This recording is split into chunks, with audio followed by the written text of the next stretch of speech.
Boundary. দেখো boundary generally আমরা পড়ি, কিন্তু কিছুটা আমাদের ডিফারেন্ট তৈরি করতেই হবে না নিজেদের।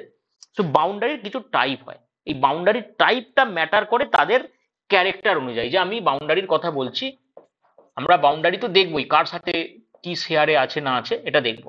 মূলত চারটে টাইপের হয়। প্রথম আমরা যেটা বলবো অ্যান্টিসিডেন্ট বাউন্ডারি। অ্যান্টিসিডেন্ট বাউন্ডারি কাকে বলে? অ্যান্টিসিডেন্ট বাউন্ডারি হচ্ছে যেগুলো প্রি এক্সিস্টিং, এবং মূলত এই প্রি এক্সিস্টিং বাউন্ডারি কেমন, যেটা ফিজিক্যাল লিমিটেশন, যেটা ফিজিক্যাল লিমিটেশন, তাকে আমরা অ্যান্টিসিডেন্ট বাউন্ডারি বলতে পারি। আমি যেমন একটা এক্সাম্পল দিচ্ছি, মানে এটা অনেক ভারতবাসীর স্বপ্ন, আমারও স্বপ্ন, তোমাদেরও স্বপ্ন হতে পারে, যে কোনো এক সময় হয়তো দেখা যাবে ভারত পাকিস্তান মার্জ হয়ে গেছে। হতে পারে, নাও হতে পারে, পরের কথা। তখন দেখবে ভারতবর্ষের এই পশ্চিম দিকে এই জায়গাতে একটা অংশ আছে সার ক্রিক বলে।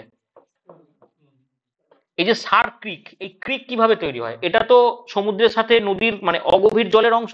তাহলে এইটার সার ক্রিকের এক পাশে পাকিস্তান আছে, এক পাশে আমরা আছি। তাহলে কোনো সময় যদি এই ভারত পাকিস্তানের দ্বিধাদ্বন্দ্ব মিটে যায়, তাহলে সেটা তো পুরো ভারতের অংশ হয়ে যাবে। বা ধরো আমি একটা কথা বলছি, টাইম ট্রাভেল করো, তোমরা এখন আছো 1942 সালে, ভারত ছাড় আন্দোলন হচ্ছে। তাহলে ওই সার্ক্রিক লাইনটাকে আমরা কি বলতে পারি এখনের রেসপেক্টে, মানে এখন যদি চিন্তা করি, সেটা সেই সময় কিন্তু একটা অ্যান্টিসিডেন্ট টাইপের বাউন্ডারি হিসেবে কল্পনা করতে পারতাম। কারণ কোনো এক সময় একটা বাউন্ডারি হিসাবে ছিল। আজকের দিনে দাঁড়িয়ে এই যে সার্ক্রিক নিয়ে এখানে আছে ডেফিনেটলি অংশটা আমি দেখাই তোমাদের। এই যে জায়গাটা, এই সার্ক্রিক নিয়ে যে বিতর্কটা আছে, তাহলে এইটা যদি দুটো দেশ আলাদা না হয়, তাহলে তো বাউন্ডারিও থাকবে না। এটাকে আমরা অ্যান্টিসিডেন্ট বাউন্ডারি বলতে পারি। এবং অ্যান্টিসিডেন্ট বাউন্ডারিতে কিন্তু মানুষের অ্যাজ সাচ কোনো হস্তক্ষেপ থাকে না, মানে এটা প্রকৃতিগতভাবে হয়, প্রকৃতি এটা তৈরি করে, মানে প্রকৃতির মাধ্যমে হয়, এবং সেটা আলাদাভাবে নষ্টও হয়ে যায়, মানে যদি বাউন্ডারির ভাগ না থাকে। যেমন ধরো আমি যদি বলি তোমাদেরকে, ভারত এবং মায়ানমারের মধ্যে, ভারত মায়ানমারের মধ্যে তোমরা দেখতে পাবে অরুণাচল প্রদেশ, নাগাল্যান্ড, মণিপুর এবং মিজোরাম, এই চারটে রাজ্য আছে, এবং চারটে রাজ্যে হিমালয়ের চারটে ছোট ছোট অংশ দেখতে পাওয়া যায়। ঠিক আছে, অরুণাচল প্রদেশে তুমি পাবে পাটকই বুম, নাগাল্যান্ডে নাগা হিল, মণিপুরে মণিপুর হিল, এবং মিজোরামে গিয়ে মিজো হিল বা লুসাই হিল, তাই তো? ফলে ওই যে জায়গাটা কেমন, ওই জায়গাটার মধ্যে যে পার্থক্যটা আছে, কিসের পার্থক্য? পার্বত্য অঞ্চলের পার্থক্য। লেটস সে মায়ানমার ভারতের সাথে চলে এলো, বা ভারত দখল করে নিল, তখন কি হবে? মানে আলাউদ্দিন খলজির মতো কেউ একজন আসলো ইয়েতে, আমাদের গদিতে এসে বললো আমি সব একবারে বিয়ে করব, এরকম যদি হয়, ভাবতেই পারি, আমরা ভাবতে অসুবিধা নেই। তখন কিন্তু এই বাউন্ডারিটা হয়ে যাবে অ্যান্টিসিডেন্ট বাউন্ডারি। ক্লিয়ার প্রত্যেকের কাছে অ্যান্টিসিডেন্ট বাউন্ডারি?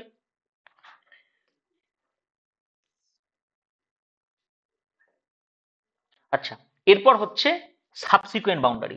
এই সাবসিকুয়েন্ট বাউন্ডারির ক্ষেত্রে মাথায় রাখবে, এই যে দুটি দেশ আছে, এই দুটি দেশের মধ্যে যে বর্ডার ডিসপিউট, এটা এখন আর নেই। এইটা বর্ডারটা মানুষই দিয়েছিল তাদের রাজনৈতিক সীমানা নির্ধারণের জন্য। বর্তমানে দুটি দেশের মধ্যে বারবার আলাপচারিতার কারণে বর্ডারটা উঠে গেছে। যেমন তোমাদের আমি এক্সাম্পল দেব, ভারতবর্ষ ও বাংলাদেশের যে ছিটমহল বিনিময় হয়েছে, আমরা সেগুলোকে বলতে পারি। এবার এই সাবসিকুয়েন্টের সাথে আর একটা মাথায় রাখবে, এই সুপার ইম্পোজডের একটু সম্পর্ক আছে। দুটোই কিন্তু দুটি দেশের মধ্যে হয়, এবং দুটি দেশের মধ্যে রাজনৈতিক বিভাজনের কারণে হয়। তবে এই দুটির মধ্যে পার্থক্য কি? সাবসিকুয়েন্টের ক্ষেত্রে আমি দুটো দেশের কথা বললাম, বি এবং এ। আর সুপার ইম্পোজডের ক্ষেত্রে কি হবে? দুটি দেশ থাকবে, এ এবং বি, কিন্তু বর্ডারটা এরা কেউ দেবে না, বর্ডারটা দেবে 3 নম্বর কোনো দেশ এসে। তাহলে লেটস সে এ কে আমরা পাকিস্তান বলতে পারি না, একে পাকিস্তান বলবো না, এটা ভালো, এটা ইন্ডিয়া। বি পাকিস্তান, 3 নম্বর কে হবে?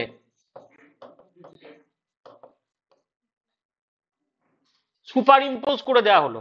তোমরা বসে আছো, তোমাদের মধ্যে কোনো বাউন্ডারি নেই, আমি কোনো কাউকে নিয়ে এসে র্যাড ক্লিপকে নিয়ে এসে মাঝখান দিয়ে একটা বাউন্ডারি বসিয়ে দিলাম, এটা আমি সুপার ইম্পোজ করছি, তোমাদের ওপর চাপিয়ে দিচ্ছি, এটাকে বলা হচ্ছে super impose boundary, right?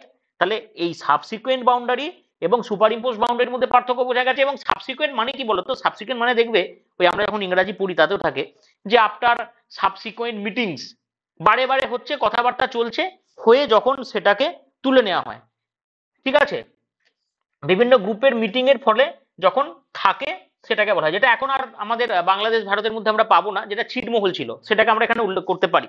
Next and last আমরা বলবো রেলিক্ট বাউন্ডারি। এই রেলিক্ট মানে কি, অবশিষ্টাংশ যেটা পড়ে আছে, এটা আগে বাউন্ডারি ছিল।